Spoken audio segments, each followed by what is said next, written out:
जय हिंद। देखिए नेपाल में क्या क्राइसिस हुआ है उसको समझते हैं और इसका इंडिया पे क्या असर पड़ेगा। इस क्राइसिस का इंटरनल कारण क्या था, एक्सटर्नल कारण क्या था और अचानक ऐसा क्यों हो गया, इसको समझते हैं हम लोग। जेंजी प्रोटेस्ट उसे कहते हैं जो यंग जनरेशन है 1997 से 2012 के बीच में जो जन्म ली है। इन जेंजी प्रोटेस्ट की वजह से पूरा नेपाल जल उठा है और एक सत्ता परिवर्तन हो गया। संसद भवन में आग लगा दिया गया है। जितना नेता मंत्री हैं लोग, सब लोग का परिवार इसे लटक लटक बानर ऐसा भागा है हेलीकॉप्टर से, कोनो को दौड़ा के मारा है, कोनो को भिगा के मारा है, कोनो को जो घर फूंक दिया है। ये सब हो गया। इसका कारण समझते हैं कि क्या इंटरनल कारण था, उसके बाद समझेंगे क्या एक्सटर्नल कारण है, फिर चीन का क्या है और भारत का इस पर क्या असर पड़ेगा, इसको समझते हैं। सबसे बड़ा जो कारण था वो करप्शन था। नेपाल में करप्शन इतना ज्यादा बढ़ गया था जिसका कोई हद नहीं। करप्शन को रोकना मुश्किल था, हर डिपार्टमेंट करप्ट हो चुका था। चाइना के सहयोग से जो एयरपोर्ट बन रहा था उसमें 1400 करोड़ का घोटाला हो गया। ललिता निवास में घोटाला हुआ, गिरी बंधु में हो गया 54,000 करोड़ का घोटाला हुआ और ओरिएंटल में हो गया 13,000 करोड़ का घोटाला। कोऑपरेटिव सोसाइटी में इसके लगभग 70,000 करोड़ का घोटाला हुआ। इसका मेडिकल हेल्थ इंफ्रास्ट्रक्चर एकदम पीछे है नेपाल का। एमआरआई और ये जो बड़े बड़े जो ये मशीनें हैं उसकी उपलब्धता एकदम नेपाल में कम है। आर्म्स डील में बरेटा कंपनी से जो आर्म्स जिसका दाम था उससे 4 गुना रेट में दलाली में खरीद के लाया सब। पतंजलि को जो जमीन विवाद हो गया पतंजलि से कर लिया सब। यहाँ पर चाय का गोदाम कमर्शियलाइजेशन के लिए बेच दिया। इतना भयानक करप्शन हुआ और जिस कारण महंगाई बढ़ गई। छोटी सी छोटी चीजों के लिए महंगाई इतनी बढ़ गई थी कि बच्चे जो स्टूडेंट थे जो नॉर्मल ग्रेजुएशन करते थे, बीए बीए सीए लोग, इन लोग को अपनी फीस भरने के लिए पार्ट टाइम जॉब करना पड़ गया। इतनी महंगाई बढ़ गई थी और लोग जॉबलेस हो गए थे। और खाली मतलब एक पुरुष का खाली बेरोजगार इंसान बड़ा खराब जिंदगी होती है। आसमान थूकता है, जमीन गाली देती है, उसको लगता है अपना जीवन बोझ हो गया है। खाली जेब जो होता है ना ये बड़ा दर्दनाक होता है, बड़ी भारी होता है खाली जेब। तो इससे नेपाल का युवा परेशान था, एकदम परेशान था नेपाल का युवा। नेपाल के युवाओं को विदेश जाकर नौकरी करना पड़ता था, विदेश में आके शेफ का नौकरी। अभी आप भारत में देखिए चाउमीन मोमो, ये लोग ऐसे इंडिया में फेमस है कि नेपाली जो शेफ होते हैं चाउमीन और मोमो बड़ा अच्छा बनाते हैं। यहाँ से बेचारे काम करके विदेशी रेमिटेंस भेजते थे अपने देश में और उन पैसों से नेताओं के बच्चे अय्यासी करते थे। नेपाल की जो यंग जनरेशन थी सोचिए कितनी मुसीबत में होगी कि युद्ध के दौरान वो लोग यूक्रेन से लड़ने के लिए रसिया में भर्ती हो गए और रूस ने उन्हें 20-25 दिन की ट्रेनिंग दिया, हथियार थमा के भेज दिया यूक्रेन से लड़ने के लिए और वहां वो लोग शहीद हो गए थे। उनका घर परिवार उजड़ गया। इतना भयानक वहां बेरोजगारी का आलम था। अब इनमें होता क्या है, वहां पे जैसे 2008 में राजतंत्र, राजा को हटा के लोकतंत्र जब बना था तो यहाँ कुछ ही पार्टियों का दबदबा था। नेपाली कम्युनिस्ट पार्टी हो गया, नेपाली कांग्रेस हो गया, यहाँ पे जनता संवादी पार्टी हो गया, इंडिपेंडेंट हो गया, सब ये कई ठो थे सब यहाँ पे। लेकिन ये 3 लोगों देखिए ये आदला बदली करते रहते थे सब। पहले ओली बना 18 में, फिर देउआ बना 21 में, फिर प्रचंड बना 22 में, फिर अबुढ़वा बन गया 24 में। इतना ऐसे ऐसे हो रहा था यार नेपाल में, ऐसे यहाँ से यहाँ इस तरह से इन लोग का सत्ता परिवर्तन मैंने पारा पारी खेल रहा है। एबेरी हम, एबेरी तुम, एबेरी हम। यहाँ पे जनता परेशान हो गई, सारा गठबंधन कर ले रहा था सब। कब किससे गठबंधन कर लेगा पता ही नहीं चलेगा, ये उसको गरियाएगा उसको गरियाएगा, फिर गठबंधन करके सरकार बना लेगा। तो इससे पूरी पब्लिक परेशान हो गई थी। और इनके भैया सबसे बड़का कारण ये नमूने बने हैं सब। नेताओं के बच्चे इतने बेवकूफ़ी किया है सब, जाके टिकटॉक पर, इंस्टाग्राम पर अपनी लग्जरी लाइफ जीने लगे सब, विदेश में घूमने लगे सब, पार्टी कर रहा है सब। यहाँ देखिए ये कहाँ घूम रहा है, यहाँ पर ईशांतरा अंडरवियर पहन लेगी, पैंट पहन ले, पते नहीं चल रहा है कि यहाँ पे इो कोनो के होगवे करेगी। यही सब नौटंकी किया से देखिए। इन्हीं सबको देख देख के पब्लिक पगला गई कि जो हम लोग को खाए को नहीं है, इन सब का इतना बड़का बंगला, इतनी बड़ी होटल, आग लगा दिया सब। हाई देखिए लुई विटॉन का, गुची का, ये सब खरीदा है। लुई विटॉन का एगो मफलर आता है 60,000 रुपए का, 3-3 लाख का कपड़ा आता है लुई विटॉन का। हाई तो पूरा सजले है इस ससुरा लुई विटॉन से। एकरा हैरी पॉटर अब्बा गईलो तो लदा के इसी सबको पीटा यहाँ पे के बाप को दौड़ा दौड़ा मारा है ये बेचारा के। और दिखावा हैरी पॉटर यहाँ देखा, यहाँ पे तोरा अब्बा पिटा के भागा, यहाँ पे इसी सब के वजह से हुआ है। अब होगा क्यों नहीं, नेपाल की पब्लिक की हालत ऐसे है, नेपाल की पब्लिक इस तरह से। आप इनको देखिए, भारत के नेताओं से सीखना चाहिए नेपाल के नेताओं को। भारत के नेताओं का 2 चाल समझिए। इनके बच्चे कहाँ पढ़ रहे हैं ये बताते ही नहीं है और ये अपने बच्चे को कहते हैं कि बबुआ ते मर्सिडीज में घूम, ते ऑडी में घूम, BMW में घूम, लेकिन फोटो मत खींचो हो। फोटो नहीं खींचाना है, फेसबुक पे नहीं डालना है, गरीब बन के रहना है। एक दिल्ली में एक नेता से हमसे मिले थे, उनके लड़का, तो कहा कि सर एक फोटो हो जाए, हम कहा हाँ हाँ, तो ऐसे कहा कि रुकिए सर शर्टवा मोड़ लेते हैं, रोलेक्स की घड़ी है, दिख जाएगा तो पब्लिक क्या कहेगी। ये भारत के नेताओं का है। और दूसरा, इनके बाल बच्चे तो ऐसे हैं, ट्रेनिंग दिया गया है, और ये ससुरे कुर्ता पहन लेते हैं सब। अब कुर्ता में बुझेबे नहीं करता, कुर्ता 1 लाख का है कि 5,000 का है, कुर्ता तो नॉर्मल दिखता है, तो इनका कुर्ता स्ट्रेटजी है। दूसरा, आप देखिएगा कभी भी अपने घर का फोटो नहीं दिखाएंगे सर, भारत का कोई नेता मंत्री घर का फोटो नहीं दिखाएगा। घर के बाहर जो लॉन होता है, खाली जगह, इंटरव्यू देना रहेगा, वो लॉन में बैठ के देगा, बैठ जाएगा लॉन में, देखेगा पीछे घर नहीं ना आ रहा है, कहेगा 2 गाय ले आके इधर ये चराओ, 2 गाय बांध दो, इंटरव्यू चालू करो, पीछे गाय आना चाहिए, अपने आप को गरीब शो करेगा। अंदर जाके देखिएगा महल बनाया रहता है। तो नेपाल के नेताओं को भारत के नेताओं से सीखना चाहिए। हालांकि भारत में भी ऐसे नेताओं लोग में करप्शन बहुत ज्यादा है, एक्सेसिव करप्शन है। तो नेपाल के एक नेताओं के बाल बच्चे, इन्हें नेपो किड्स या नेपो बेबी बोला जाता था इन सबको, बकलोलवन सब, ये सब नाच दिया। तो ये नेताओं के लोगों की लग्जरी लाइफ थी, और ये नेपाल के गरीब लोगों की थी। सोशल मीडिया पे इन नेताओं के इस रवैये को लोगों ने बढ़ चढ़ कर शेयर किया कि इन्होंने करप्शन के पैसे से विदेश में पढ़ रहे हैं, विदेश में घूम रहे हैं, विदेश में पार्टी कर रहे हैं, इनका इतना बढ़िया बढ़िया मकान है यहाँ पे। तो सोशल मीडिया पे ट्रेंड होने लगा, सोशल मीडिया इस पर तूल पकड़ने लगा, लोग बोलने लगे सोशल मीडिया पे। अब नेपाली सरकार ने सोशल मीडिया वालों से कहा कि आप इस पे ग्रीवांस ऑफिसर नियुक्त करो। उन्होंने नहीं नियुक्त किया तो 1 हफ्ता का वार्निंग दिया, और नहीं पूरा किए तो इस सब ने बैन कर दिया। जब बैन किया सोशल मीडिया को, तो जब सोशल मीडिया बैन हो गई, टिकटॉक को छोड़ के सबको बैन कर दिया, क्योंकि टिकटॉक ने अपना ग्रीवांस अधिकारी नियुक्त कर दिया था। लेकिन इन लोगों को लगा कि टिकटॉक चाइना का है, उसको बैन नहीं किया, टिकटॉक पे बैन नहीं किया, बस उसी पे लोगों ने डेट डिसाइड किया कि इस दिन चलना है नेपाल पे, धावा बोलना है, और पूरा भीड़ लगा दिया। इन लोगों का कहना था करप्शन को बैन करो, सोशल मीडिया को नहीं। Ban corruption, not social media. क्योंकि सोशल मीडिया को बैन क्यों करेंगे? क्योंकि ये यंग जनरेशन है, स्टूडेंट है, स्टूडेंट्स बेचारे प्रोटेस्ट करने आए थे, एक बड़ी संख्या में स्टूडेंट प्रोटेस्ट करने आए थे। उनका कहना है कि भैया सोशल मीडिया केवल रील देखने के लिए थोड़ी है, इस सोशल मीडिया पे वीडियो कॉन्फ्रेंसिंग होती है, बहुत सारी मीटिंग हो जाती है, बहुत सारे बिजनेस सोशल मीडिया पे चलते हैं, मार्केटिंग होती है, इस पे एडवर्टाइजमेंट चलते रहते हैं। आजकल नेपाल में बहुत सारे लोग विदेश में काम करते हैं, तो विदेश में नॉर्मल नंबर नहीं लगता है, तो लोग व्हाट्सएप कॉल कर लेते हैं, ये इसमें दिक्कत आने लगा। बहुत सारे लोग नेपाल में क्लास करते हैं, उनके भी वहाँ के टीचर होंगे लोग, वो लोग पढ़ाते होंगे अपना अपना वहाँ पे, तो सारी चीजें बाधित हो गई। इसी को लेकर प्रोटेस्ट हो गया। प्रोटेस्ट बहुत बड़ी संख्या में था। यहाँ पे अगर ध्यान देंगे तो यहाँ पुलिस इनको रोक रही थी, तब तक ससुरा किसी ने आदेश दिया ऊपर से, प्रधानमंत्री के यहाँ से, कि इनको गोली मारो।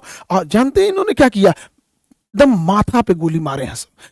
इन बच्चों को स्कूल यूनिफॉर्म पे माथा पे गोली मारा सब। अब जब यहां गोली मारिएगा तो ये तरीका गलत है। लोकतंत्र में भीड़ को शांत करने के लिए अन्य तरीके भी होते हैं। ये बात है कि हाँ, हर चीजों को हम लोग जबरदस्ती नहीं मना सकते, लेकिन वाटर कैनन होता है, आंसू गैस के गोले होते हैं। जब चीजें हद से पार हो जाती है तो पैर पे गोली चलाया जाता है, कई बार रबड़ बुलेट चलाए जाते हैं, एकदम एक्सट्रीम हो जाता है तो पैर पे गोली चलाया जाता है। उसके बाद भी कारण बनाना पड़ता है कि हमने ये सब कर दिया, तब लास्ट में इस तो पूरा सीधे गोली मारा सब, यहाँ पे एकदम हेड शॉट मारा।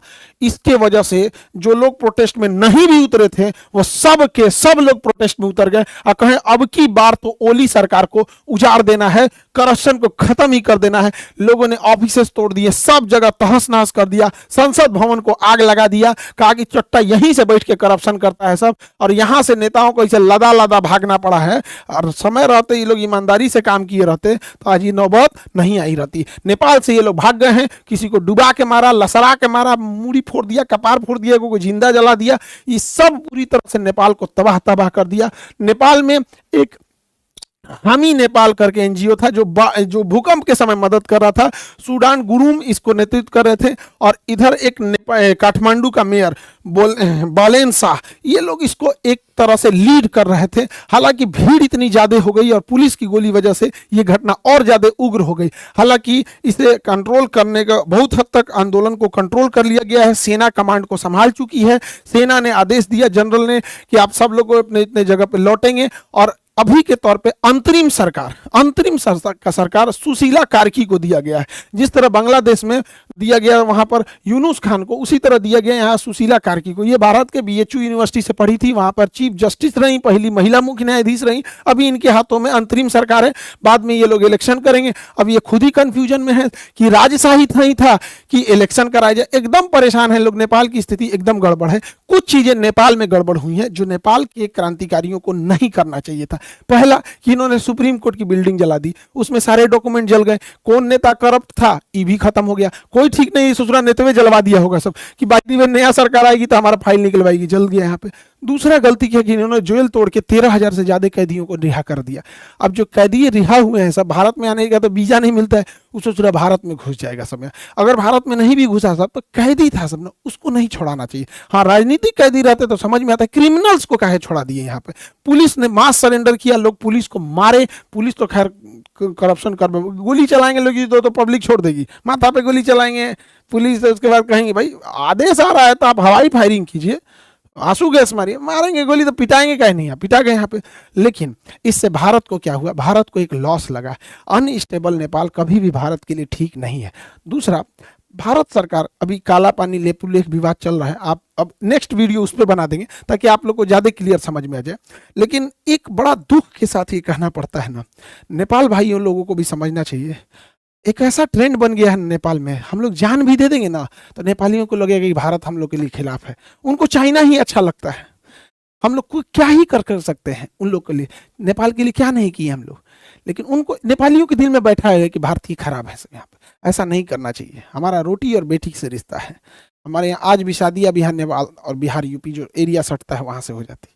लेकिन ये नेपाल खराबी, क्योंकि वहाँ माओवादी हो गए या फिर जो चीन का प्रभाव है वो बहुत ज़्यादा हो गया। ये भारत के लिए अच्छी बात नहीं है। कूटनीतिक हार एक तरह से कहिए, या फिर हम लोग फंसते जा रहे हैं, ये नहीं होना चाहिए। इस पे भारत को सोचना चाहिए। इसके पीछे कारण भी क्या है, भारत सरकार को अमेरिका और वेस्टर्न द्वारा चलाए गए एनजीओ पे कड़ी नजर रखनी चाहिए, क्योंकि ये एनजीओ सरकार कम से कम 50 देशों की सरकार गिरा चुके हैं सब। अब जैसे यहाँ ही देखिए हामी नेपाल, ये किसके किसके सहयोग से, जैसे अमेरिका के ओपन सोसाइटी हो गया, फ्रीडम हाउस हो गया, फोर्ड फाउंडेशन हो गया, ये सब सरकार मतलब मदद करते हैं, बट इनका हिडन कुछ ना कुछ अंडर से टारगेट कुछ रहता है। तो गवर्नमेंट की एजेंसीज को इस पर नजर रखनी चाहिए। अभी जो नेपाल में हुआ है, हामी नेपाली जो ये संगठन था, इसमें शंकर ग्रुप, इन्फिनिटी ग्रुप और बरबरा फाउंडेशन ने फाइनेंशियल हेल्प किया था, और इतनी बड़ी हुजूम को एक साथ ले आकर इन्होंने किया। और आज एक देखिए कैसी गवर्नमेंट वहां बैठे बनेगी, इसका कोई ठीक नहीं है। अमेरिका जो है और वेस्टर्न कंट्री ने पूरी मिडिल ईस्ट को बर्बाद कर दिया है सब, इराक से लेके ईरान, सीरिया,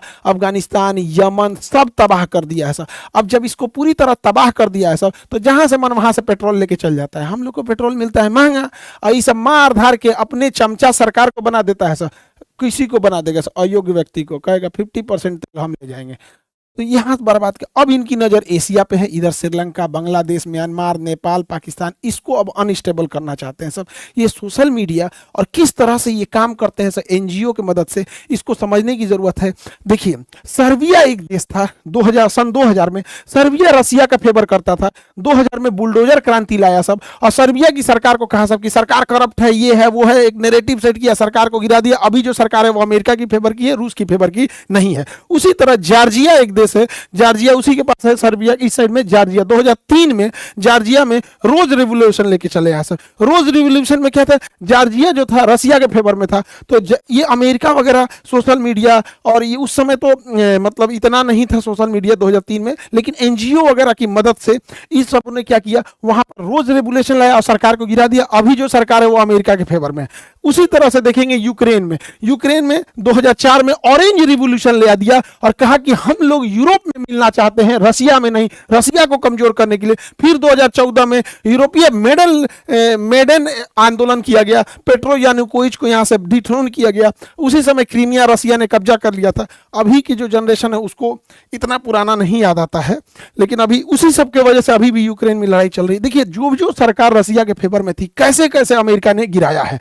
ऐसे ही 2011 में अरब क्रांति शुरू होती है ट्यूनीशिया से, ट्यूनीशिया की सरकार को उखाड़ फेंका जाता है, अरब क्रांति। और अरब क्रांति देखते देखते अफ्रीका से पूरे अरब में फैल गई। अरब क्रांति में लीबिया में मोअम्मर गद्दाफी को उड़ा दिया गया क्योंकि ये रूस का फेवर में था। इजिप्शियन गवर्नमेंट को उड़ा दिया गया, हुस्नी मुबारक को, क्योंकि ये रूस के फेवर में था। सीरिया में बशर अल असद को उड़ा दिया गया क्योंकि रूस के फेवर में था।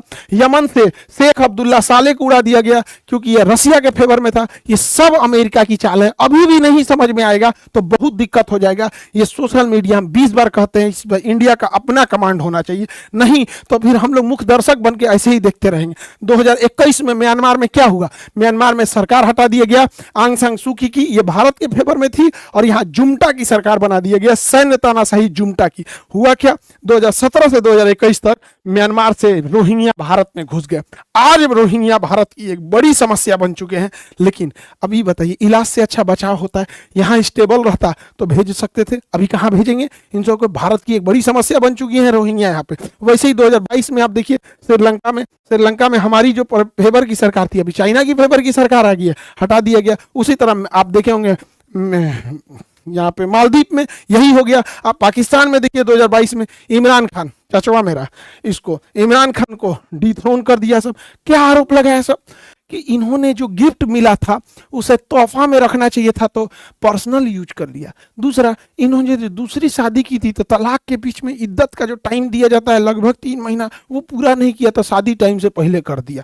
उसकी वजह से जेल में डाल दिया और जेल में बेचारे का रेप कर दिया गया। एगो मेजर इसका रेप कर दिया, बेचारा का बर्बाद हो गया इमरान खान। हालांकि इमरान खान जो था आतंकवाद को पसंद नहीं करता था, लेकिन है जो आसिम मुनीरवा बैठल है ना चोट्टा, ये बहुत खतरनाक है। पहलगाम अटैक वही कराया था। मेरे कहने का मतलब है कि देश सर्वोपरि रहना चाहिए। समझिए दूसरों की गलतियों से, वो देखिए जो नहीं देख पा रहे हैं। ये सोशल मीडिया से केवल वो नहीं है, किस तरह से बर्बाद कर रही है चीज़ों को, उसको समझने की जरूरत है। 2024 में बांग्लादेश में एक टेलीग्राम, मामूली टेलीग्राम कैसे इतना बड़ा विद्रोह खड़ा करके होता है और शेख हसीना को वहां से हटा देता है। वहां पे सरकार आ जाती है, वहां के माइनॉरिटी कम्युनिटीज को, ज्यादातर माइनॉरिटी में वहां हिंदू ही हैं, उनको जला के हथौड़ी से ना पूरा आंख फोड़ फोड़ के मार दिया। सब हम लोग देखते रह गए। क्या कर लिए? कैंडल जला लेंगे लोग।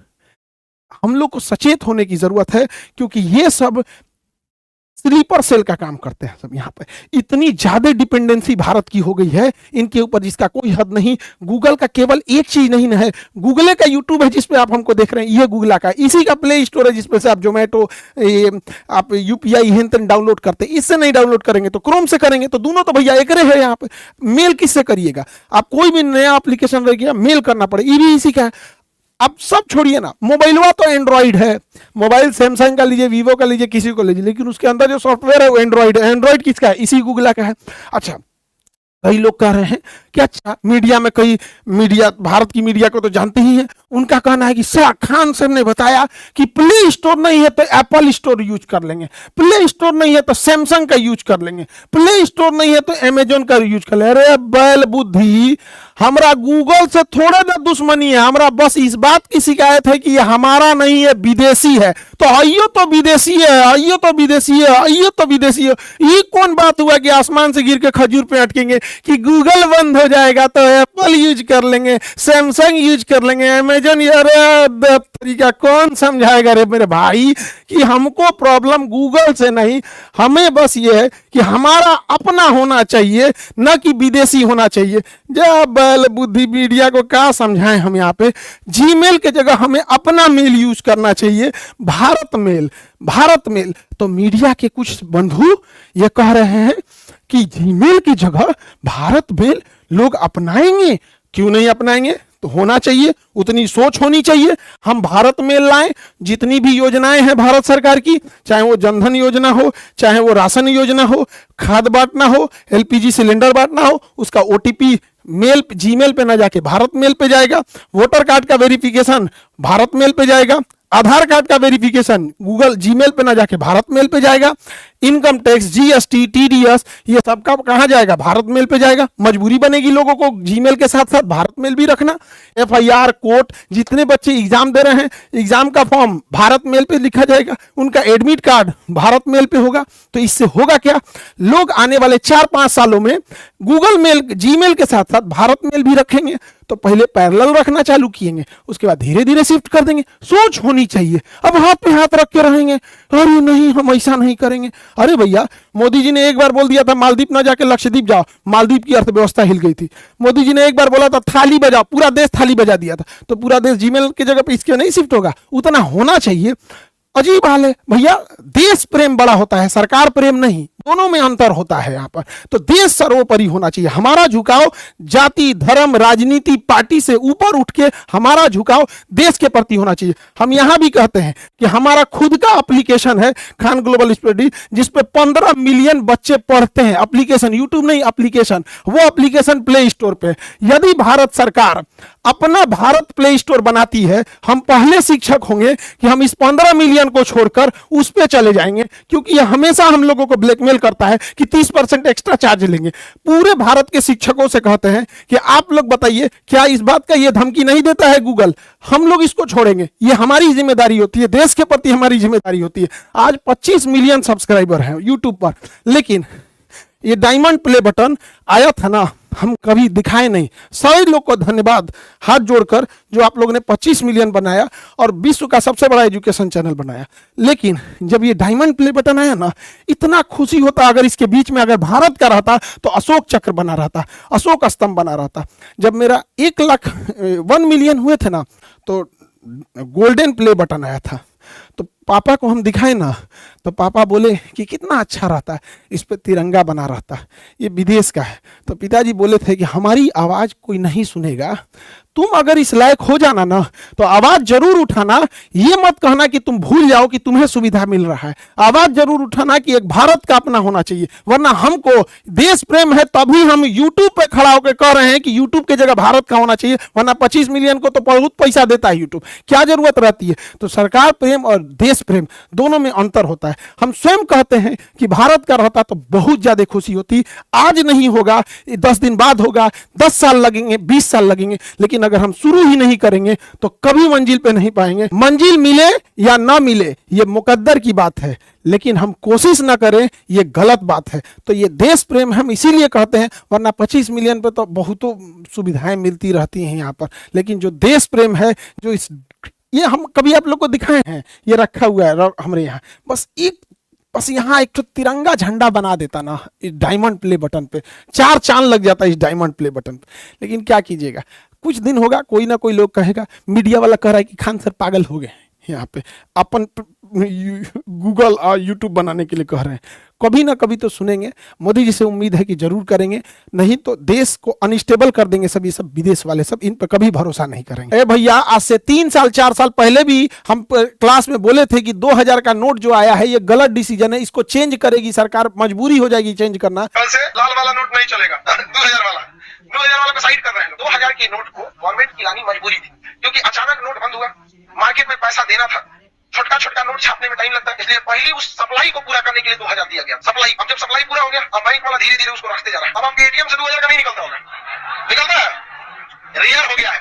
अब 2000 बहुत कम मिल रहा होगा, धीरे धीरे उसको साइड कर दिया जाएगा। और क्या हो जाएगा, 500। करप्शन कम करने के लिए मैक्सिमम नोट 100 रुपए का ही होना चाहिए। समझा गया कि नहीं? क्या अब तक जाओ तो किसी को 10 लाख घूस देने बोरा में लेके, 10 लाख रुपया 100 का नोट हो गया तो कहां ले जाएंगे बोरा? आप देख लीजिए आज चेंज हो गया कि नहीं। वैसे ही हम कहते हैं कि एक दिन इस गूगला को भी बदला जाएगा, और वह दिन आएगा जब भारत अपना सर्च इंजन बनाएगा, हम अपना प्ले स्टोर बनाएंगे, हम अपना भारत मेल बनाएंगे। उस दिन का भी इंतजार रहेगा। और अगला बैच आप लोग का बीपीएससी का है, जो 23 सितंबर को आ रहा है, और 99 रुपए का इंडियन मैप। बाबू लोग, अगर जीएस पढ़ना है तो मैप बहुत जरूरी है पढ़ना। अब महज 99 में, इस 99 में हम 30% सरकार को इनकम टैक्स देंगे, लेकिन फिर कहते हैं कि हमसे आप इनकम टैक्स लीजिए, लेकिन बच्चों से लिया जाने वाला 18% जीएसटी प्लीज छोड़ दीजिए।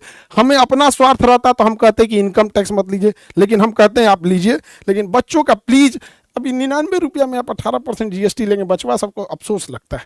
क्या बाकी आपकी मर्जी। आई होप आपको ये टॉपिक समझ में आया होगा। अब इसके बाद लेपुलेख, काला पानी और नेपाल का नक्शा का क्या विवाद है रहा है उसको समझा देंगे। फ्रांस का भी पिटाया है सब नेता, अमेरिका में को गोली मार दिया, इसको नेक्स्ट क्लास में समझा देंगे। मिलेंगे नेक्स्ट क्लास में। जय हिंद।